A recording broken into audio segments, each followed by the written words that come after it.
Bom dia, agora sim não, né? Bom dia de novo. Vamos falar sobre como a gente chegou nisso, como a gente chegou nesses grandes confrontos só entre campeões mundiais. Semifinal, Copa do Mundo tá na reta final e a gente já tá muito triste porque não tem mais jogo todo dia. Como é que a gente vai sobreviver depois disso, depois do próximo domingo, Morelli? Natália, bom dia de novo, bom dia a todos. Olha só, a gente vai sobreviver porque a gente sempre sobrevive. O Campeonato Brasileiro, os Campeonatos Brasileiros, Sul-Americanos voltam todos e a gente já fica pensando na próxima Copa. É assim que funciona. Eu queria só falar da Malvinas, porque naquela época, em 86, o Maradona jogou, fez aquele golaço, fez 2 gols, acabou com a Inglaterra e ele fomentou muito essa discussão, essa briga, essa rixa entre Inglaterra e Argentina. Então ele falava, ele dava declarações, ele falava que era muito mais do que um jogo, era uma guerra de fato. E ele motivou, né? Ele empurrou, ele pôs fogo nessa história toda dentro de campo. Por isso que ele e a Argentina jogaram com muita gana e ganharam da Inglaterra. Então era muito mais do que futebol. Diferentemente do que acontece hoje. O técnico Scaloni já colocou panos quentes, aquilo é do passado, aquilo é outra história. Não tem ninguém na Argentina com o perfil do Maradona para alimentar uma revanche, para alimentar uma guerra. Então, talvez isso, dentro de campo, os jogadores todos se conhecem, talvez isso não aconteça da forma como que aconteceu, claro, ali no calor daquela guerra, né, daquela disputa por um território. Então, isso talvez não aconteça. Agora, é difícil você controlar a torcida, né? A população Uhum. argentina, eu acho que a população argentina, os argentinos vão entrar mais de sola nessa história do que os próprios jogadores. Vamos falar de futebol agora, Natália. Vamos. Quatro campeões, né? 4 campeões do mundo estão nas semifinais. Os 4 primeiros times do ranking da FIFA estão nas semifinais. E é difícil você apontar favoritismo. Você pode apontar preferências, né? Mas favoritismo eu acho muito difícil apontar nessa condição e pelo que a gente viu dessas 4 seleções. A França com a Espanha. Eu tenho a minha preferência, que é a França. Mas eu não posso dizer que a Espanha não pode fazer frente para a França, Hum. porque a Espanha tem de onde tirar, tem potencial para isso. A mesma coisa a Inglaterra e a Argentina. Talvez eu entenda que a Argentina esteja mais cansada, porque a Uhum. Argentina fez 3 prorrogações. 3 prorrogações são 90 minutos a mais. É, Então você cansa mais, é um jogo a mais. é. Então talvez você. E tem um jogador Messi de 39 anos. Então eu talvez entenda que a Inglaterra esteja mais bem preparada fisicamente, mentalmente. Talvez. Mas são preferências e não favoritismo. E os últimos 3 jogos da Argentina foram com muito mais emoção, né, o Morelli. Os 2 últimos da Inglaterra também não foram, assim, super simples. A Inglaterra batalhou agora para conseguir chegar onde chegou, mas chegou, talvez com um pouquinho mais de facilidade, um pouquinho mais de sobra, do que a Argentina. E acho que também um destaque interessante de fazer do final de semana, desse lado da chave, é que a gente não teve gol do Kane na Inglaterra no último jogo e também não teve gol do Messi para a Argentina, que são os grandes nomes, embora as duas seleções tenham outros ali muito interessantes, mas sim, são os grandes destaques das duas seleções, né?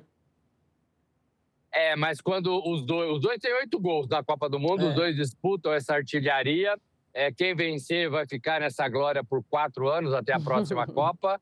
E quem vencer também tá em jogo também a artilharia da história das Copas, né? É. O Messi na frente com 21, o Mbappé com 20. Mbappé também vai passar e vai levar muito adiante. O Kane está um pouquinho abaixo de tudo isso. Agora, quando eles não funcionam, outros jogadores funcionam. A Inglaterra, por exemplo, o É. Kane não marcou, mas o Bellingham marcou.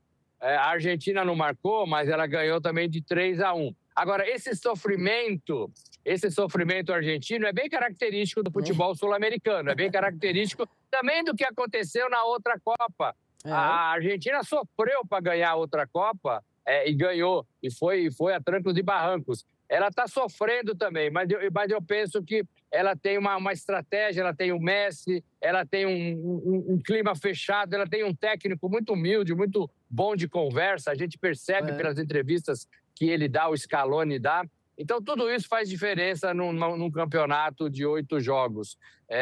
Eu acho que a Inglaterra está forte também. Então, é muito difícil você prever eu apontar esse ou aquele nesta hora, viu, Natália? Pois é. Do outro lado, tem uma França que passou bem menos dificuldade ao longo desse caminho. Tem um Mbappé muito focado nisso tudo que você disse, né? Na artilharia da Copa e da história das Copas, né? Não é só em relação a esse campeonato especificamente. E uma Espanha que tá chegando, mas sem grandes destaques, né? Mas tá aí. E isso não tem como a gente ignorar.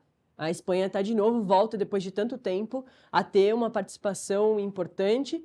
Talvez a gente diga também campeã novamente. Foi campeã em 2010, quer ser campeã novamente, né? O segundo título. Ela tem garotos bons de bola, ela tem de onde tirar um futebol melhor. Ela ainda não encantou nessa Copa, mas ela foi eficiente. Lamine Yamal jogou a última partida melhor, então pode ser um cara, um garoto de 18 anos, pode ser um jogador que surpreenda. O Rodri no meio de campo. A Espanha tem bons jogadores também, mas está todo mundo ainda encantado com a França. A França tem jogadores novos, rápidos, bons de bola, e tem um conjunto melhor do que qualquer outra seleção aqui na Copa do Mundo. Tem a despedida do técnico depois de 14 anos à frente da seleção. O Deschamps faz a sua última Copa e vai embora. A Federação Francesa não quer falar ainda, mas o Zidane é o escolhido para assumir essa seleção francesa e talvez assuma já na condição de campeão do mundo. O Zidane, que foi campeão do mundo derrotando a seleção brasileira em 98. Eu fico só lembrando de coisa ruim, né, Natália? Olha só, em 98 ele foi campeão do mundo. Então, assim, são personagens de uma Copa do Mundo que a gente gostou demais, de uma Copa do Mundo mais longa, de uma Copa do Mundo nova de 48 seleções. E a FIFA já anunciou a possibilidade de estudar uma Copa do Mundo para 64 times, 64 seleções. Isso requer talvez 2 meses de competição.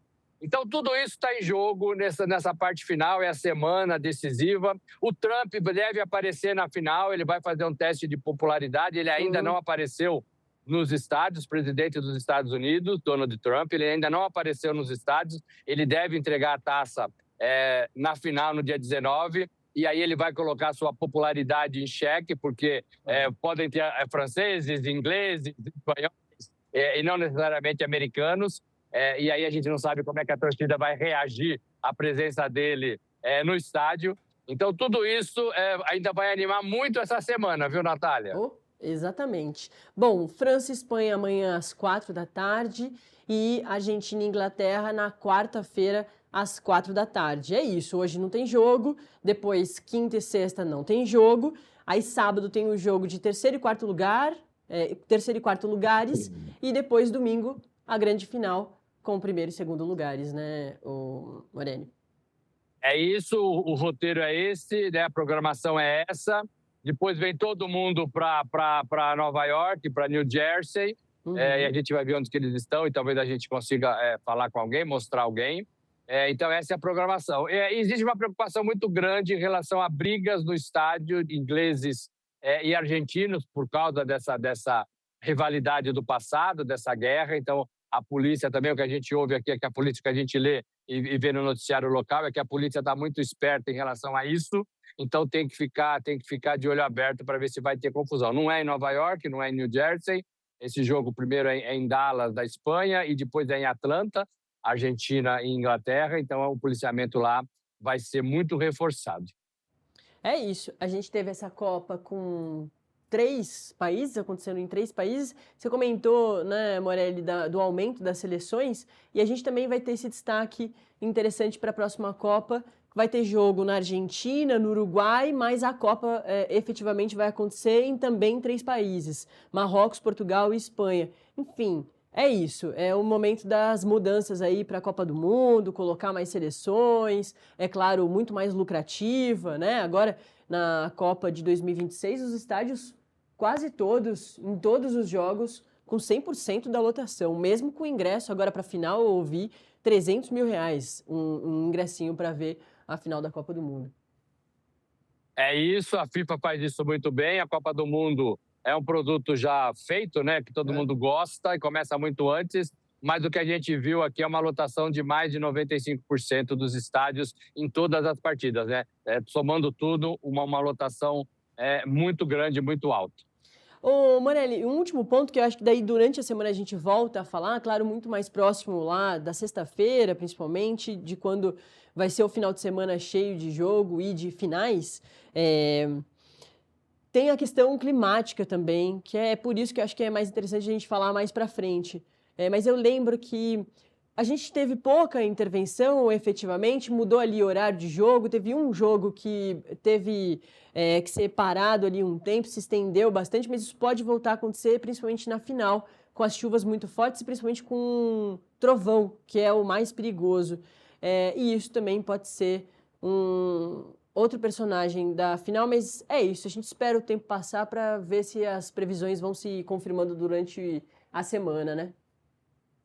Por enquanto o tempo é bom, por enquanto tem sol, por enquanto não tem muito calor também aqui em Nova York, então seria propício para jogar futebol. Mas se tiver problemas de chuva, tempestades, raios, o jogo para, a torcida procura abrigo e a gente vai ter que esperar tudo isso. É isso. E, Morelli, como sempre, tem gente perguntando de onde você está falando hoje com a gente. Eu estou falando de Nova York, eu estou falando perto da 88 com a segunda, é a parte uptown, né, da cidade. E aqui as pessoas já estão saindo para trabalhar. Eu vejo muita gente já saindo para trabalhar. Aqui é uma região de hospitais, então tem muita ambulância, até que a gente não viu muito nessa segunda-feira. Mas vira e mexe passa ambulância para lá e para cá. E a gente vê muitos enfermeiros, médicos caminhando por aqui. Engraçado, Natália, que eles caminham, eles vão embora para suas casas com a própria roupa. Com a própria roupa que eles trabalham. Aquelas roupas verdes, azuis, Sim. dependendo da função dele, eles usam. E eles caminham assim, a gente sabe que são médicos ou enfermeiros ou trabalham em hospitais. Perfeito. Robson Morelli daqui a pouquinho se junta ao time do Corneta Metrópolis para continuar trazendo todas as informações diretamente dos Estados Unidos. Valeu, viu? É sempre muito bom te ter aqui. Última semaninha de Copa do Mundo, mas a gente segue juntos. Vamos até o fim juntos. Obrigado, bom dia a todos. Valeu, bom dia. Bom,